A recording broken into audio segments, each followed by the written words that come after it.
You've found just stories, simple, heartfelt moments from real lives, stories that remind us how connected we all are through love, loss, and hope. Get cozy. The stories are about to begin.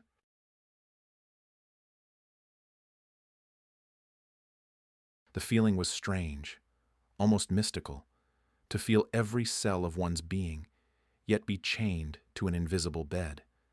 Scents hung in the air, sounds drifted from somewhere far away, but the brain refused to recognize them, name them, connect them with anything familiar. Even the simplest words, names of objects, seemed to have been erased from memory, leaving behind a frightening, absolute emptiness. It felt as though the entire former world had vanished, evaporated, taking with it all memories, everything that made him him. He lay there. This was the only thing he was absolutely sure of, the only point of reference in this non-existence. Everything else, his name, past, present, the reason for his state, was hidden behind a thick, impenetrable fog.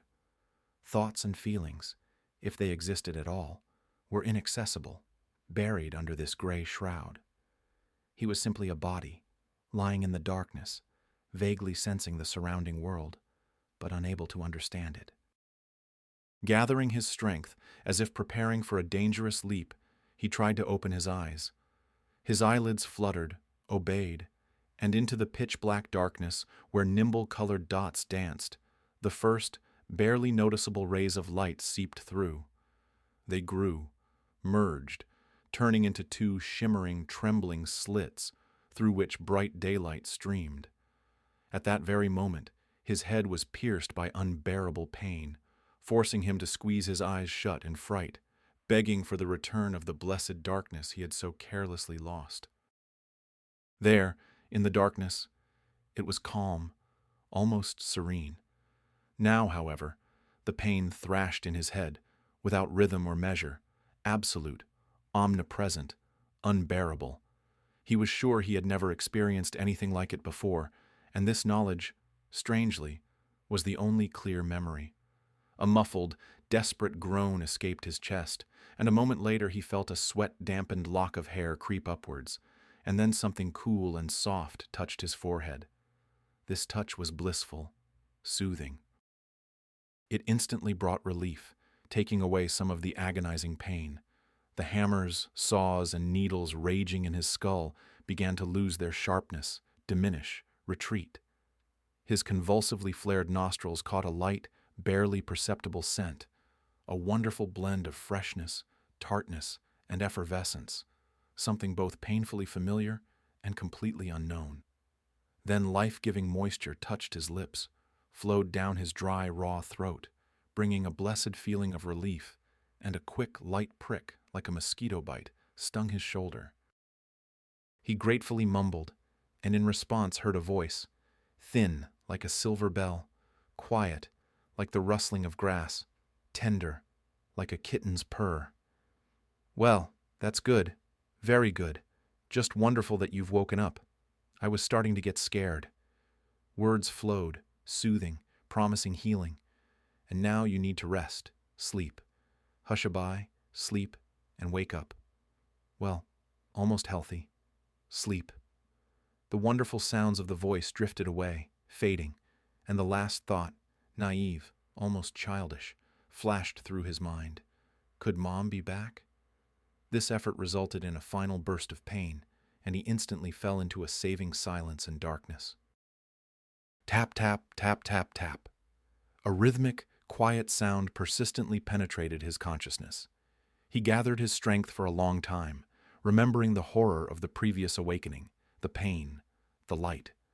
Finally, tensing up, ready for a new blow, he cracked open one eye, listening to his sensations. Nothing suspicious. He unglued his eyelids but didn't squeeze them shut from pain, but from astonishment.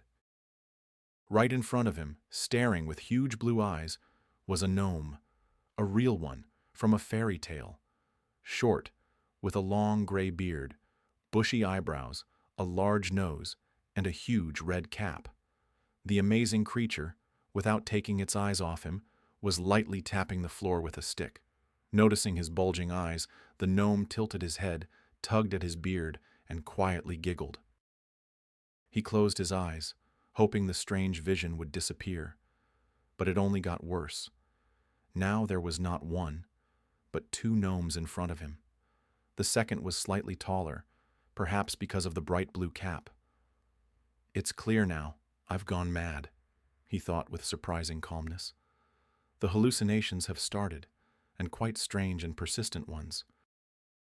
The phantoms not only didn't disappear but began to circle around him, making sounds that resembled a very familiar tune. Apparently, attracted by this strange choir, a third gnome joined in, this one in a bright yellow cap. "Yes, it's all clear. I've lost my mind," he thought again, watching the dance of the multicolored caps. "Well, at least I'm going mad cheerfully, with songs and dances." He could have been delirious about terrifying spiders or skeletons, but instead, he was surrounded by charming creatures, and they sang wonderfully. What was that tune? Something very familiar, long forgotten, although it was impossible to forget it. "Oh my God, it's A Little Fir Tree Was Born in the Forest." He managed a crooked smile and moved his lips, involuntarily repeating the words of the children's song. "All right, quick, everyone out of here," a voice rang out, that same soft, silver-whispering timbre that had brought peace last time. Now it sounded angry, with ringing notes of irritation, clearly directed at the mischievous gnomes. In response, there was a chorus of stubborn snuffling. "Alex, don't you dare come into this room!" The voice came from somewhere to the side, and he couldn't see the speaker, afraid to turn his head. "But this is our room. We have our things here. And I need to get under my bed. Well, anyway, I need to. And did you see the felt-tip pens? And I don't want to sleep next to Alex anymore. You know what he does in his sleep? I'll tell you in your ear later." A babble of voices erupted. "We'll sort it out later. Now hold on to each other and form a train. Out there, through the door. Quick," came the reply. The gnomes obediently grabbed onto each other's clothes. The one in front, taking full responsibility for the mission, dragged the colorful train away. Watching them go, he closed his eyes tiredly. It seemed he would have to learn to distinguish reality from visions, and at the same time accept that fairy tale creatures could calmly hop around him, singing children's songs. The world he found himself in was full of wonders and mysteries. "How are you doing?" a voice asked from above him, and he again felt the thin, slightly tart scent of freshness. "Oh yes, you're doing great. You can look here, at the tip of my finger." The voice was close, very close. "Okay, good. Now I'll move. Don't take your eyes off my finger. Good. That's it, that's it. A little more, a little more. Look at the finger. Why can't you?" He really couldn't. Not because his eyes wouldn't obey, no. He simply didn't want to take them off the face leaning over him. A fairy? A mermaid? Who was this? What kind of amazing creature stood so close that he could see the thin bluish vein on her temple? A vein? So, a human? No, it couldn't be. There were no such creatures among humans. Humans were rougher, denser, heavier, louder.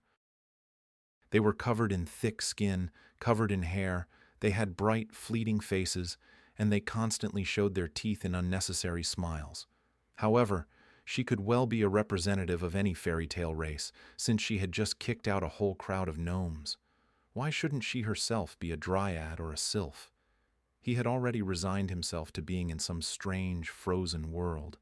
Her face, as if drawn with exquisitely thin calligraphic strokes. High, sharp cheekbones, almost straight eyebrows sweeping towards her temples, a small nose, delicately outlined lips, pale, matte transparent skin. Everything about this face was inexpressibly fine, elegant, light. It seemed woven from mist, from haze, and if you blew harder, the face would melt, disappear, like fantastic figures in the clouds. She wasn't a classical beauty whose image is etched in memory forever. And yet it was impossible to forget her, like a sunset or cherry blossoms. and impossible to hold on to her, like the scent of a flower or a fading ray. But there was something in this face that firmly held him to the ground, that didn't let him carelessly disappear. Her eyes, huge, gray-blue. However, he wouldn't vouch for their color. Perhaps this amazing creature could change their color at will. That's it. Just a moment ago they were gray with a blue tint, and then they darkened to the color of dark pearl. Probably because their owner frowned in bewilderment, but the worry, apparently, was in vain. Her forehead smoothed, her lips twitched in a slight smile, and now her eyes shone with warm, joyful blue aquamarines. Her eyes were incredibly expressive.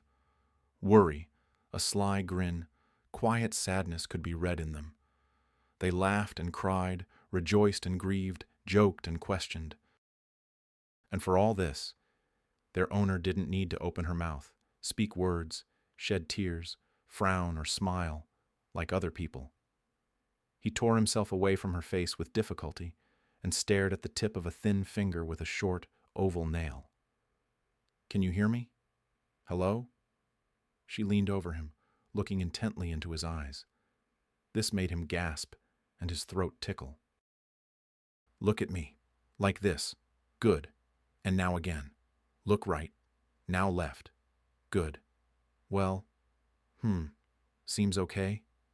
She mumbled something in her elvish or human.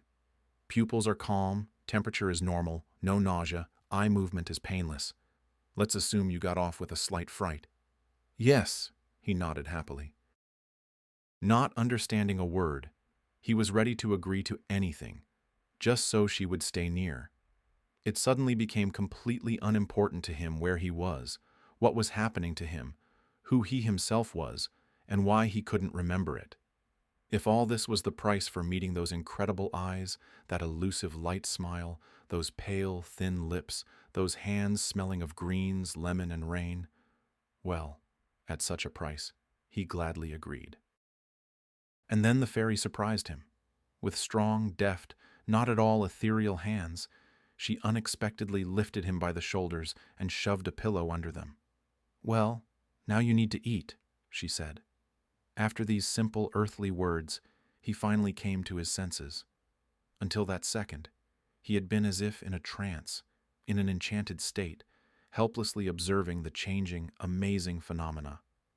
The hypnosis ended, and immediately his head, ribs, leg, and for some reason, his bandaged fingers on his right hand began to ache and throb. And his stomach rumbled so loudly that she listened in surprise and nodded understandingly. A few minutes later, he was enjoying burning his tongue, sipping amber chicken broth from a large mug with specks of fragrant herbs, probably some kind of magical potion. Then there was another light prick in his shoulder, after which the pain, which had been trying to snatch the cup from him, quickly began to subside. "Well, that's good. Now you need to rest, and then we'll talk," she said, her eyes shining cheerfully. His appetite, which little could affect, clearly pleased her. She helped him lie back down on the bed and, dimming the brittle winter light, drew the curtain, although it seemed to him that she did it with some kind of magical movement. "Tell me." He raised himself slightly, fighting off the rapidly encroaching sleepy stupor. "The gnomes. Were the gnomes really gnomes?" She turned and laughed as if scattering silver bells. "Yes, the gnomes were real." "Good," he whispered to himself. So everything else was real too. So she was real too. With this comforting thought, he fell asleep. His third awakening was easier, more pleasant than the previous ones. He lifted his eyelids without fear of pain, and immediately began searching for his fairy with his eyes, as he mentally called this striking creature. The anxious charm remained, because he still understood nothing, but for some reason he didn't want to start understanding. He seemed to be suspended between the past reality and a new, unknown one, and he didn't want to return. Perhaps she felt he had woken up and appeared. Yes, she didn't enter, but appeared, as if woven from air. "Good morning, day, evening?" she said, looking intently into his eyes. "Excellent sleep. You could even say outstanding. She pulled up a chair and sat down. Well, let's talk. She tilted her head. Do you remember anything? Of course, everything, he nodded. You, the broth, the gnomes, all three of them, red, blue, and yellow. And you. And that's all? She asked again. That's all. He nodded cautiously. How could he explain to her that for some reason he didn't want to remember anything else when he had her face, the scent of freshness from her thin hands, and the funny song about the little fir tree? Well, all right, let's start with the simplest. She was relentless. What's your name? My name? He was surprised. It turned out he had managed to forget that every person should have a name. My name is... Something was on the tip of my tongue, and it's gone. I don't remember. He shrugged apologetically. I don't know. Well, that's a problem, and I don't know either, she sighed. You see, you had nothing on you. No documents, no phone, no card, just nothing that could help figure out who you are, where you came from. Maybe you remember a name, an address, a phone number? Anything at all? No. By the looks of it, you have amnesia. Temporary, we hope. Don't be scared. She looked at him doubtfully, seeing no hint of fear. It happens, quite often, with head injuries, concussions. You need to rest well and try to remember yourself. How did I end up here? With you? He asked, though he really wanted to say, with you. Listen, she smiled. It feels awkward, us using you like in an interview. Let's switch to we, okay? Hey, what's wrong? Are you feeling unwell? Is your head spinning? She asked anxiously, watching his strained face. Yes, something's wrong. Or rather, about to be. How awful. How could he confess the most earthly, prosaic need to a magical fairy? What was he supposed to do now? He looked at her with a pleading, embarrassed gaze. Ah, I understand. She nodded calmly. Well, get up. Let's go. You're not as unable to walk as you might think. By the way, all the more reason for us to switch to we quickly. Such matters are easier to resolve between good comrades, aren't they? He didn't even notice how, to the sound of her silver voice, he found himself awkwardly standing on his feet, favoring his bandaged limb. Just a bad sprain, she explained, following his gaze. With a quick, flexible movement, she slipped under his arm, and so they hobbled to a place which, to his surprise, existed not only in the homes of mere mortals, but also in the dwellings of fairies. There, he looked at his reflection and recoiled in fright. Staring back at him from the cracked mirror was a gaunt figure with cloudy eyes, a scrape on his forehead, tangled hair, and a considerable stubble. Aha, looking good, his hostess nodded cheerfully. But I must admit, it suits you somehow. We even gave you a nickname, the Noble Knight Bandit. The boys think you fought bravely but couldn't stand against 100,000 enemies. Well, never mind. You'll get a little stronger now. I'll give you a razor and a comb, and you'll be clean-shaven, decent, and boring again. He really wanted to ask who we were, what boys she was talking about, and why being clean-shaven was boring, but he didn't dare. Well, she said when he was back on the bed, so you don't remember anything? Well then, I'll tell you what I know. Maybe some memories will surface, something will suddenly come to mind. Okay. By the way, my name is Victoria. Vicky. This is my apartment, so you can stay here perfectly calmly for as long as you need. So, the fairy tale fairy turned into a quite real young woman named Victoria. But his involuntary tremor at the sound of her voice, the scent of her hands and hair, at the sight of her eyes, that didn't disappear. It only grew stronger with joy at the thought that all this belonged to someone who wouldn't disappear or deceive him. Not half an hour later, he was thoughtfully fiddling with the edge of a fluffy blanket, going over everything he had heard from Victoria in his mind. She had found him on the street, near her house, late in the evening, lying in a snowdrift, in just a shirt and jeans, beaten, unconscious. Asking a passerby for help, she had dragged him to the emergency room. They were asked to leave. He had no documents. And yet, at her requests, demands, pleas, and threats, He was brought to consciousness. His head and leg were bandaged, and his fingers were wrapped. To a clinic? I don't have one. Sorry. So I brought you to my place, put you to bed. And you know the rest, she finished simply. But don't worry. I'm not a doctor, but at least I can provide first aid and proper care. After all, I have 5 years of medical school behind me. She sighed lightly, thought about something, but then, as if catching herself, smiled easily and brightly. You'll rest for a couple of days. Maybe you'll remember something. And anyway, you need to get better quickly, because New Year's is in a week.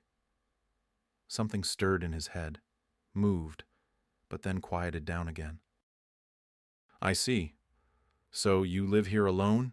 He asked cautiously, still unaccustomed to using you informally with her, posing a very important question. What if everything collapsed now? What if his fairy had a legitimate fairy? Maybe he was just on a business trip or out on errands. Well, why alone? She chuckled, and his heart ached with longing. Completely alone, although honestly sometimes I really dream of being alone, even for a little while. You've already seen my company. That's how we live, the 4 of us, with the gnomes. You live with gnomes? He asked, shocked. With 3? He clarified. For some reason, the funny ambiguity of the question hung in the air, and suddenly Vicky began to shake with quiet laughter. He looked at her in surprise, smiled uncertainly, giggled, clutching his ribs, wincing and groaning, and burst out laughing himself. Aha! That's the kind of Snow White I am, though slightly short-changed by fate, Vicky laughed, finally turning into a charming, earthly woman. I only have 3 gnomes, not enough for a full set. Calming down, wiping away the tears brought on by laughter, Vicky hit him with an incredible fact, completely inconsistent with her. It turned out that the gnomes were, of course, not fairy tale creatures at all, but children, little ones, twins George and Alex, aged 5, and Victor, who was the same age. And when he first saw them, they were trying on costumes prepared for the New Year's party at kindergarten. That's how his delirium amusingly dissipated. Wait, I don't understand. If George and Alex are twins and Victor is the same age, they should be triplets, shouldn't they? He tried to understand why the news that Victoria had 3 children didn't shock him at all. Probably because everything about her had to be unusual, not like other women. Even if she was earthly, and had a wonderful but quite ordinary name, and even studied at university once like mere mortals. But she was still a miracle, extraordinary and incredible. She had 3 little ones. Well, that too was a miracle. Well, why necessarily triplets? Vicky smiled. Not necessarily. There's a riddle for you. Lie there and think. Very useful in your condition. Okay, we've done the dressings. You've slurped the soup. I've given you the shot. Now sleep. He quickly grabbed the thin hand, still smelling of that same melody of greens, coolness and freshness, and pressed it to his lips. And gasped in amazement. The palm, which he seemed to be holding tightly with his bandaged fingers, literally dissolved, disappeared, leaving a slight chill and a sweet bitterness on his lips. He mumbled with pleasure and, as usual, fell into silence and darkness. One bright, calm day, then another. His leg ached with a strained tendon, his ribs complained painfully to each other, and one of his fingers swelled up like a sausage. And yet, he had never felt so good. He couldn't explain it. He lived in a small apartment, tried to help the constantly busy, sometimes appearing, sometimes disappearing Vicky, and remembered children's games.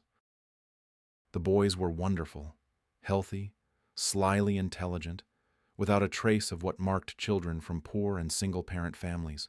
They were amply provided with everything necessary: love, affection, care, and tenderness.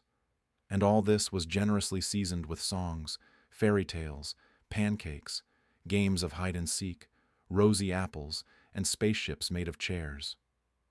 The twins Alex and George were charming blonde rascals, always plotting something.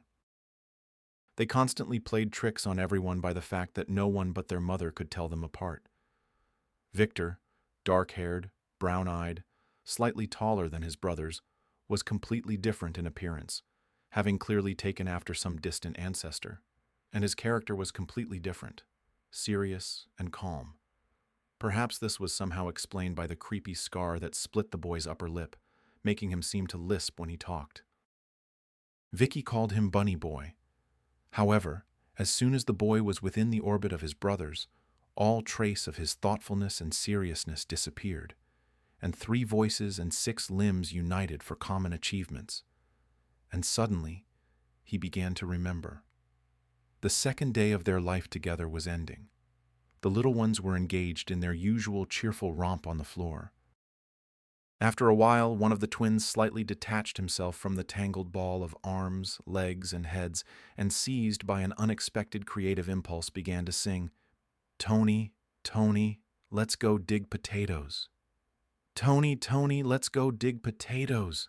His comrades enthusiastically and immediately supported him. Vicky laughed, and he twitched and lunged forward, but got tangled in the blanket and almost fell off the bed. "Potatoes. Tony, I remember. My name is Potatoes.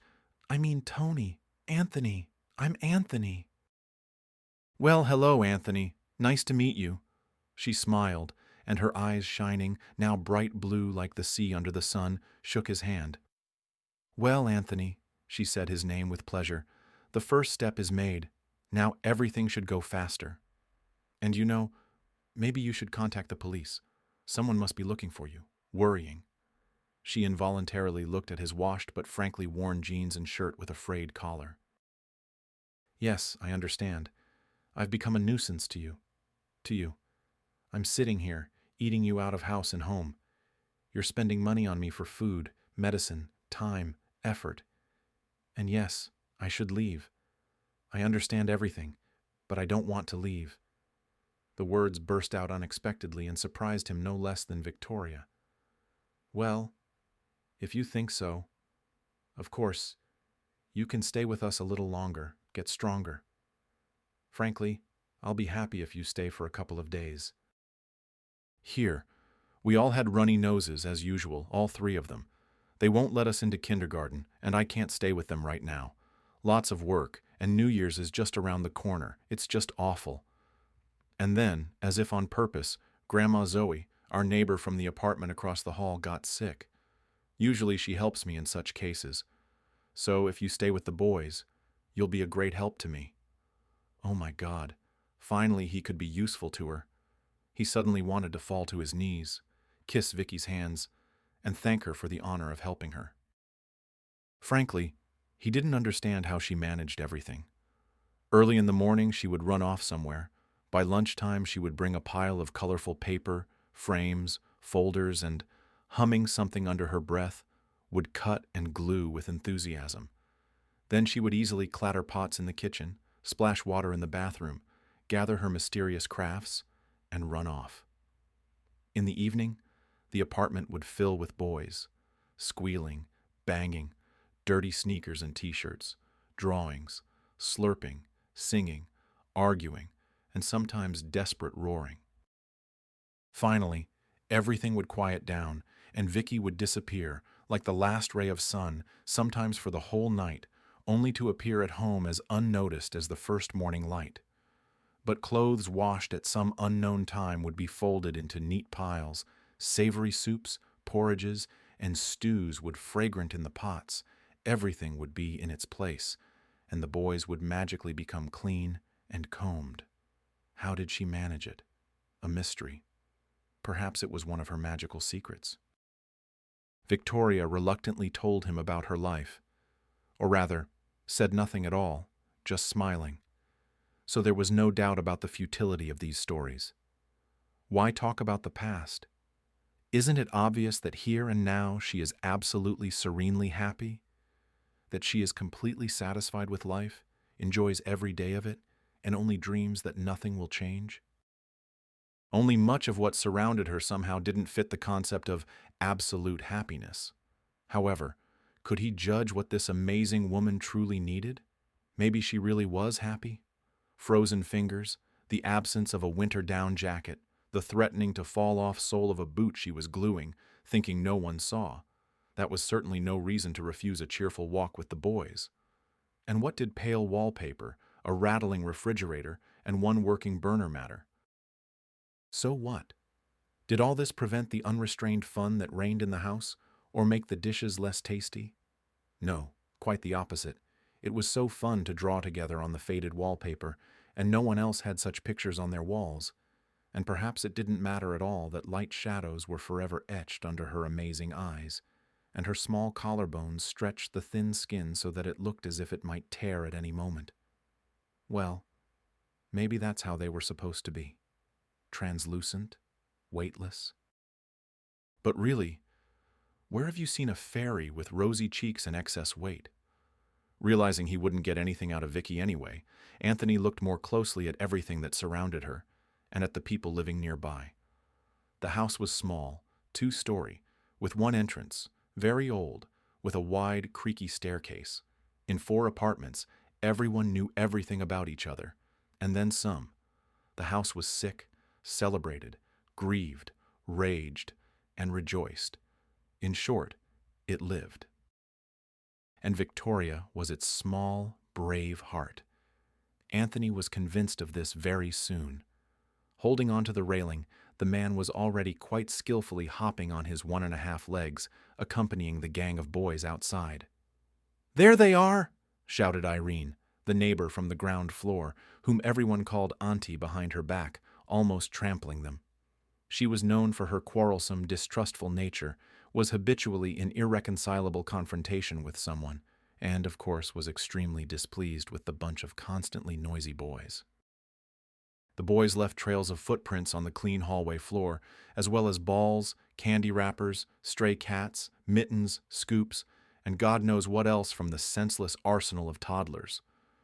"Sorry, I forgot to give instructions before going out," Anthony laughed, hobbling up to the woman standing in the pose of a vengeful fury.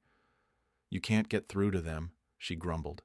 "They're blockheads, the lot of them, 1, 2, and 3. "Why are you saying that? Why?" Anthony shook his head. "They are wonderful boys and so friendly. It's strange that only Victor looks nothing like Vicky or his brothers. Not a bit. And for some reason, he says he was born on June 10th, and the boys on the 25th. "Well, he's not Vicky's, and he's no brother to the twins," the neighbor replied. "I mean, he's not related to them. That soft-hearted fool took him from the maternity hospital along with her own. 2 is too few, of course, but 3 is just right. He's an abandoned baby." She looked angrily at Anthony's puzzled face. "You don't understand? Well, they abandoned him at the maternity hospital. His own mother abandoned him. Look how he was born, a freak with a cleft lip. And everyone wants perfect babies, looking like angels, as if they're going to live in paradise later." The woman smiled bitterly and maliciously. "Well, and so she dragged 3 home, like a cat. Honestly. Sometimes she doesn't have enough to feed her own, and she put a stranger around her neck, too."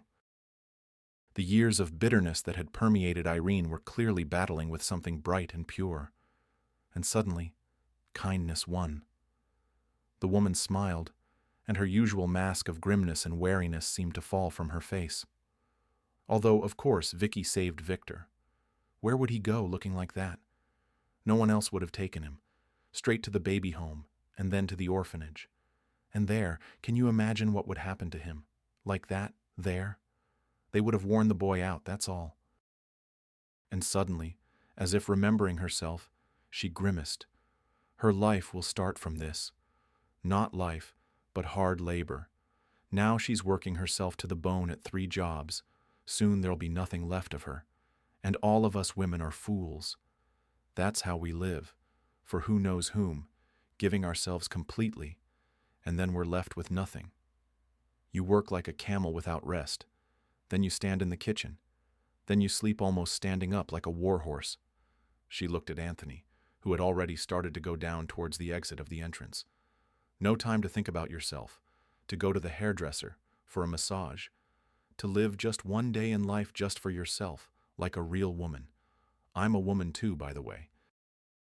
And tell Vicky, if she really intends to decorate the Christmas tree in the yard, she can clean up the trash herself afterwards. Irene's shouts could be heard even after the entrance door closed behind him. Ah, so that's who Grandma Zoe is these days. Anthony heard another female voice behind him, but completely different. Quiet, calm, slightly trembling. Just in case, he counted the boys bustling in the snowdrift and turned around. Behind him stood a short, slightly stooped old woman in a funny fur hat. "You're Anthony? Vicky told me about you." She smiled with an incredibly warm, kind smile, the kind only grandmothers have who make no distinction between their own and others' grandchildren. "She found you, did she? And now she's nursing you back to health?" "Not surprising. That's how she is. She's always been like that, rushing to help everyone. It doesn't matter who is in front of her, a child, a sparrow, a man, a kitten, an old woman. Just don't tell little Vicky you saw me outside," she asked, smiling. "She'll scold me for going out." She came running to me on her way to work this morning, took my blood pressure, brought pills, ordered me to lie down and not get up. And here I am. I had to go.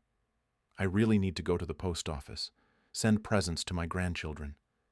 My grandchildren are far away. My son Sergei works there. I just want to see my little Sergei and the girls. I just can't bear it. She sighed and dabbed her eyes with a handkerchief. "No, I don't blame Sergei." She was excusing her son, unknown to Anthony. Where would he find the time? It's flying halfway across the country. They are busy people, both him and his wife. They don't forget me, don't you think? They call me often, they worry too. They keep promising, "We'll come, we'll definitely come." But when will they? No, I understand everything. I'm just very afraid because I might die any day now and won't see them. She again dabbed her eyes with her handkerchief, raised her bright, clear eyes to Anthony, the kind only children and old people have, and smiled shyly. "Oh, Tony, forgive me. I've been rambling on at you so much." She laughed a small, quiet laugh. "You just reminded me of my Sergei. Well, it was nice meeting you. Just remember." As she said goodbye, she walked away, carefully clutching a package, obviously with gifts for her granddaughters. And he, who hadn't said a word to her, watched her for a long time, feeling an unaccustomed sadness for someone else's separation. The boys, having had their fill of playing, tumbled into the entrance in a noisy crowd, covered from head to toe in soft snowballs. Anthony, unable to keep up, hobbled behind them. On the first-floor landing lay a leather glove. "He drops them all the time," one of the boys authoritatively reported from above. "He lives in the second apartment." Anthony rang the doorbell, and a few seconds later, a thin woman with a tired face and dull eyes opened the door. "Ah, Vlad?" Anthony stammered, fiddling with the glove in his hand. The woman waved towards a room. A man was sitting on an old sofa, broad-shouldered with regular features, black wavy hair. Even if he were very attractive, being 100% man who preferred to admire female beauty, Anthony couldn't help but admit the man sitting in front of him was very handsome. He was out of place in time here, among the faded wallpaper, old furniture, and dusty, stale air. He should be shining with intelligent eyes on a movie screen, be a physical education coach. But the man couldn't do any of that. Not stand, not run, not jump. Nothing. Because his legs, helpless, unnaturally thin and deathly still, weighing nothing, chained him to the cracked, long, unpainted floor more securely than multi-ton shackles. He raised his head and smiled. "Again?" he said. "No, really. I'll ask Mom to sew on an elastic band. I walk, but figuratively. That is, I used to ride." "And in a wheelchair?" Anthony asked cautiously. "It's called a wheelchair," the man said without self-pity, and with a habitual, old, and therefore calm pain. "Even though I'm without a leg, I still have privileges. I can sit in my chair even in the presence of the head of the country." However bitter he felt, he couldn't help but smile and laugh. "Vicky came up with that for me. It helps. And anyway, if it weren't for her, I might have... Well, never mind. And I do have a chair. Yes, there it is." Vladimir waved towards where a pile of iron on wheels was piled up. "It's my old one. They've repaired it 10 times already, and it's no use. It keeps breaking. And buying a new one is very expensive, and you have to wait for a free one. So I sit and wait for it like a miracle from Santa Claus. From the words of the handsome young man, sitting helplessly trapped within four walls, there was such a sense of hopelessness that Anthony lowered his eyes. And when he raised them again, he blinked in surprise. A painting hung on the wall. At first, Anthony took it for a painted city landscape, a narrow street between old houses, a wet pavement reflecting the yellowish light of streetlights, and a lonely, thin human figure. And suddenly, Anthony straightened up and looked closer. The painting seemed to come alive, to stir. He even thought the little figure took a small step forward. Was he having hallucinations again? He panicked and glanced back at Vlad.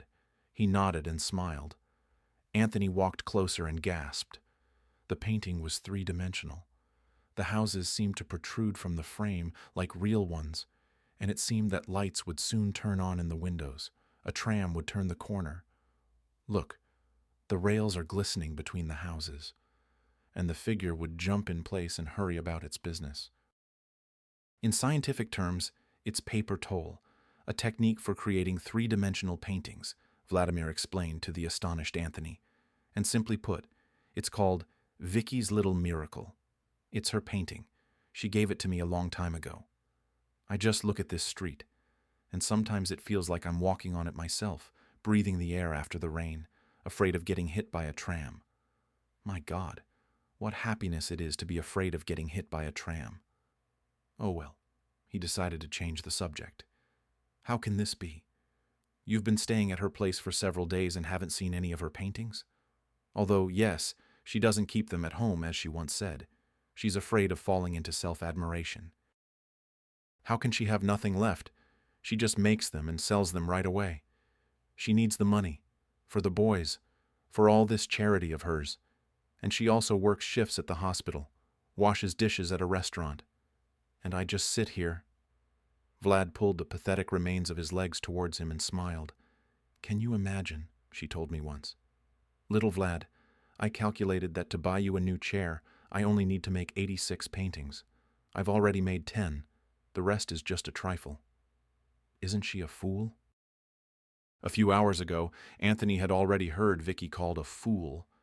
But then the shrill female voice had boiled with misunderstanding and bitterness, so the word had been poisonous, sticky. Now the disabled young man said it softly, affectionately, gently, and it sounded like a tender, touching, timid confession. Are you leaving soon? Brown-eyed Victor looked at Anthony seriously, intently. Tired of me, huh? The man nodded playfully at the boy. Getting in your way here.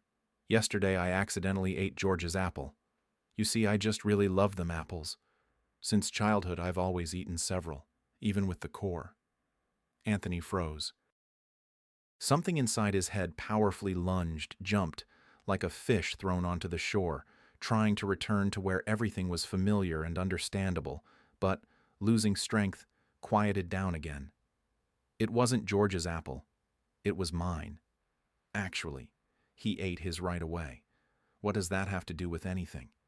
He heard Victor's voice and looked at the bunny boy in confusion. I'll give you all of mine. The twins will too. Just don't leave us. At least until New Year's. And why? Anthony was amazed. I'm no use at all. Mom just doesn't cry anymore, little Victor explained patiently and somewhat frighteningly because of the seriousness in his eyes. Since you came to us, she hasn't cried once. She thinks I don't see, and no one sees. But I see. And on New Year's, no one should cry. Everyone should be happy. Like us. Like me. Victor said the last words with conviction. The child, born to be disadvantaged, held his head high, boasting about something he couldn't possibly have by definition. Happiness. Vicky. Anthony looked at her. That smell. So fresh. What is that smell? She was surprised. Oh, it's verbena. I've always loved it. And it scares off the boys, like mosquitoes. If I use a little too much, they start sneezing and leave me alone. Anthony, what's wrong? He swayed, closed his eyes, and clutched his head. It hummed. Verbena. Of course. The freshness of wet leaves and citrus. That's the smell of verbena. Mom, this is my gift, Sonny. These are my favorites. Anthony, we're breaking the contract. Deal with it immediately and personally. You're something else, Klimov. 18,000 euros for a week's vacation. Only you could do something like that, and the reports will be there. That's what's expensive. I need to change my car. Or rather, you need to change my car. Tony, stop eating apples with cores and stems. What is this, really? You'll have stomach problems. The USA? That restaurant? You'll buy it? Oh, how about the one where we had such a blast with those? Well, you know. Anthony Sergeyevich, one call from you, and the delivery is ours. Oh, Tony, you finally found those watches with diamonds. How much did you pay? How much? 500,000? Well, actually, that's okay. How can you live in this apartment? The split system here is rubbish. Klimov, do you remember? The day after tomorrow, the whole group flies to the Champions League final. 5 boxes booked. Phrases, whole and fragmented. Voices, the roar of engines, the shouts of the crowd, the whisper of a computer, the roar of a racing car, the melody of a mobile phone, the clinking of silverware, the sounds of airport announcements. All this crashed down on Anthony like a mountain avalanche, swirling in his head chaotically, senselessly, as if trying to quickly find and occupy their places lost a few days ago. I remember, he gasped. I remember. I'm Anthony Klimov. I'm 34 years old. I live downtown. I'm so happy for you. Her eyes shone. So happy. It's so wonderful to remember yourself. It's like you gave yourself to yourself for the new year. She laughed. So, you have somewhere and someone to go back to? He nodded. Wonderful. A light shadow fell across her face and disappeared faster than he could blink. Just wonderful. Well then, be happy. We'll miss you. And please, don't forget anything else. She touched his cheek more with a breath, a scent, warmth, than with her lips, and disappeared, as dreams are supposed to. Born with a silver spoon in his mouth. That was him, Anthony Klimov. The boy, the only son of a very wealthy businessman, grew up, of course, in complete comfort, provided with everything imaginable, especially after losing his mother early. Anthony received an excellent education, polished to a blinding shine, and a place as the future heir of a large firm. And along with that, he received a destiny, pre-planned down to the smallest detail, from which it was almost impossible to break free. However, the path was comfortable, luxurious, and the object of constant envy from others. When Anthony turned 30, his father completely handed over the affairs of the large company to him. And along with that, he inherited the duties of the life of the party for a group of wealthy young businessmen, convinced that everything could be bought and sold. The only question was the price. They bought and sold cars, companies, honor, clothes, foreign resorts, women, health, conscience, restaurants. Only Anthony began to notice that with years, the price kept getting higher, and what was bought kept getting worse. Life began to serve up outright garbage, from which his head ached with longing and his heart grew indifferently cold. And then, at the very end of the year, there was a half-joking bet. When was the last time you worked not by tapping on a laptop, not by shouting into a phone, and not by bossing secretaries around, but really with your hands? What can you even do? Take away your credit cards, your supercars, and you'll starve to death in a week. One of them got worked up. I still remember your screams on the plane that people with illnesses should fly on separate flights. When was that? And anyway, that's not the point. I can easily live without money. Want to bet? Anthony held out his hand. Bet, exclaimed his friend. My driver's parents are just moving out of their old communal apartment. There's your place to live. Just remember, you're giving up everything. Your watch, ring, your sneakers worth 100,000, all your credit cards, phones. But you can't pull out my porcelain teeth, Anthony grumbled. Wouldn't that be great? His friend chuckled. Well, all right, you convinced me. Until Christmas. On our Christmas trip. Deal? They shook hands in front of a large crowd of cheerful witnesses. And so Anthony Klimoff found himself on the outskirts, more like a slum than a city district, in an old, half-empty apartment with leaking pipes. For 2 days, he honestly survived on subcutaneous fat, and then, to get food, he almost fought with stray dogs. He managed to tie himself to unloading a huge truck full of groceries. Dragging another box, he slipped on a banana peel someone had thrown away. He felt quick, rough fingers searching his pockets and pulling the not-so-great jacket off his shoulders. And then there was cold, darkness, and silence, pain and fear, the scent of verbena, the song about the little fir tree being cold in winter, and an adventure the length of a small life. Gnomes and a handsome disabled man, a poor little apartment, a masterpiece of paper on the wall, a lonely old woman, and the most delicious chicken broth in the world. But most importantly, huge shining eyes, a silver voice, and thin, strong hands with prominent bones. All this couldn't be bought with money, or could it? He arrived at the familiar house and immediately saw Vicky. She was decorating a large, fluffy fir tree standing in the middle of the yard. "Anthony!" she exclaimed, her gaze sweeping over the huge black SUV, the perfectly fitting coat on the man, his shining shoes, and she smiled. "I see you really had something to remember." "Yes. Well," he said, not knowing what to do with his hands, his eyes, or himself at all, from the sharp feeling that he was completely alien here. How could this be? It was so good just recently. People smiled at him, they loved him. Poor, sick, remembering nothing, he was one of them here and was happy. And now? What now? Vicky seemed to guess his thoughts and asked, "And what now?" "I wanted to... Thank you." He took a plastic card from his pocket. "What is this?" she asked with her eyes. He had never seen that look in her eyes before, and he thought he had already studied all the shades of her eyes. Now they were steel gray, and he mumbled, "Vicky, well, this is... money. For you, for the boys. Well, for repairs, some clothes. No, don't think. There's a lot, really a lot. You need money, I know you do." "You do." She nodded, and the silver notes disappeared from her voice too. "But not this kind. And not from you." "Well, Vicky, let's not. But you did spend on me. I ate and drank at your place for almost a week. What else?" "Is this for help?" she repeated thoughtfully. "Well, thank you, of course. But I don't take money for help, or for friendship, or for... Anyway, I don't need anything from you." She shook her head and added with a smile, "Well, imagine, we thought you were a noble bandit, but you're just a rich shopkeeper. We were wrong. I was wrong. Again. And it's a pity." He sat in negotiations, observing the people detachedly. Opening up? Just help? He loves her. Can you hurt someone you love? Or can you? What had he done?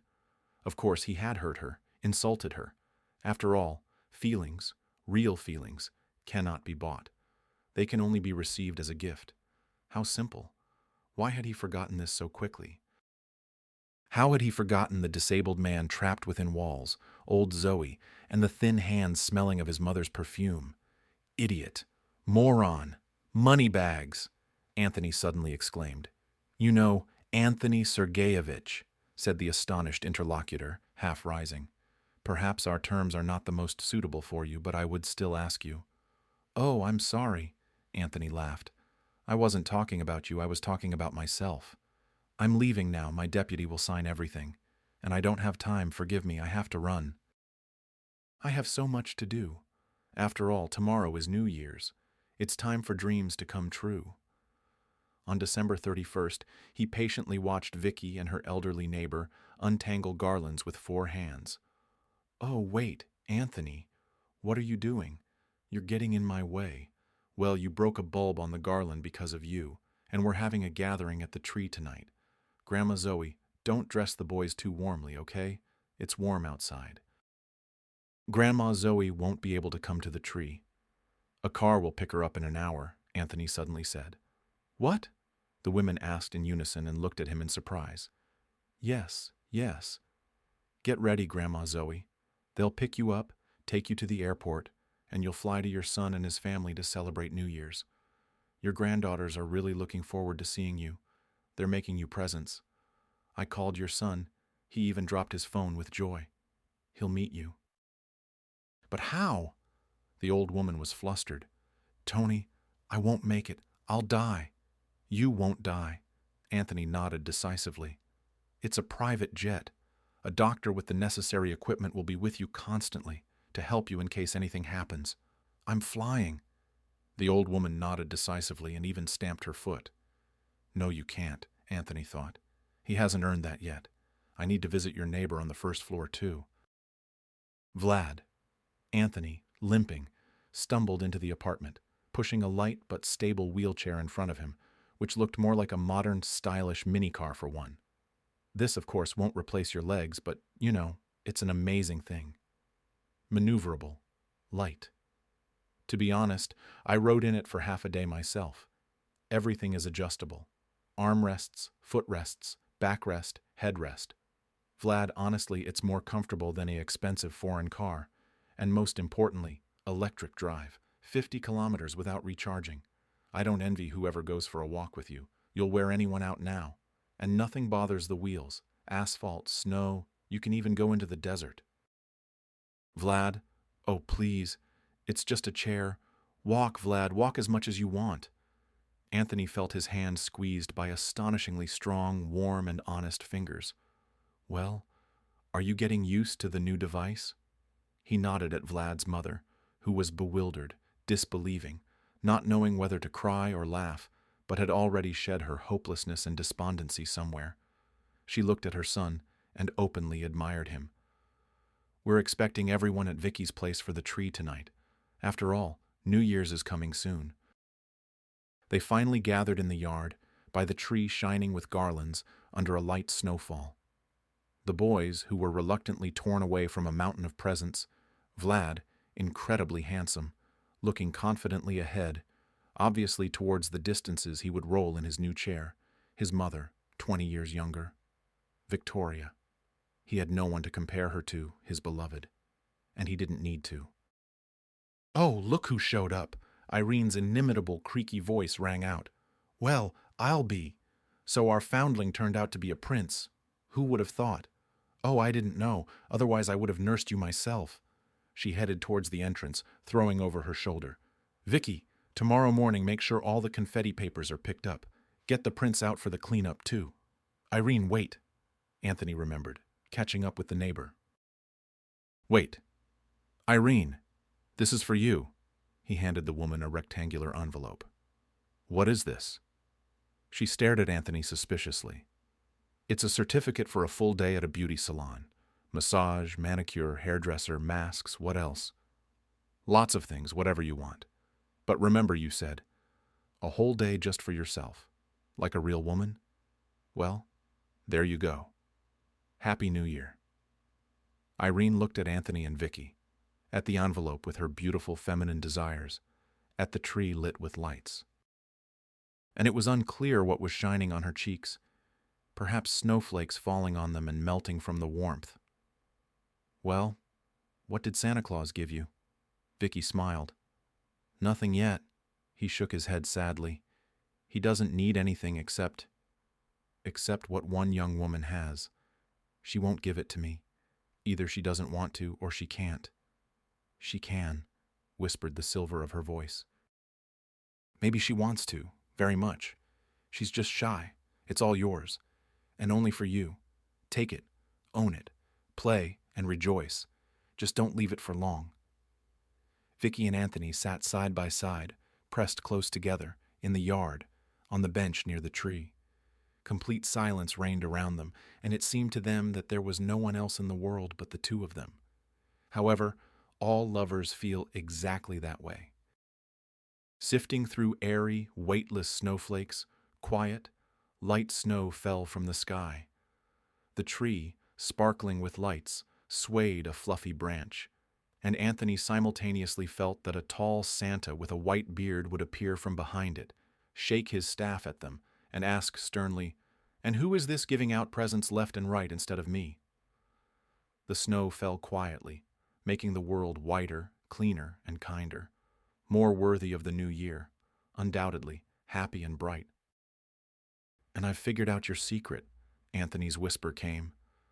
Vicky purred, pressing against his side. It's very simple. If you want to be happy yourself, make someone else happy. And somewhere far away, as if agreeing with him, the New Year's chimes struck softly, resonantly, and joyfully,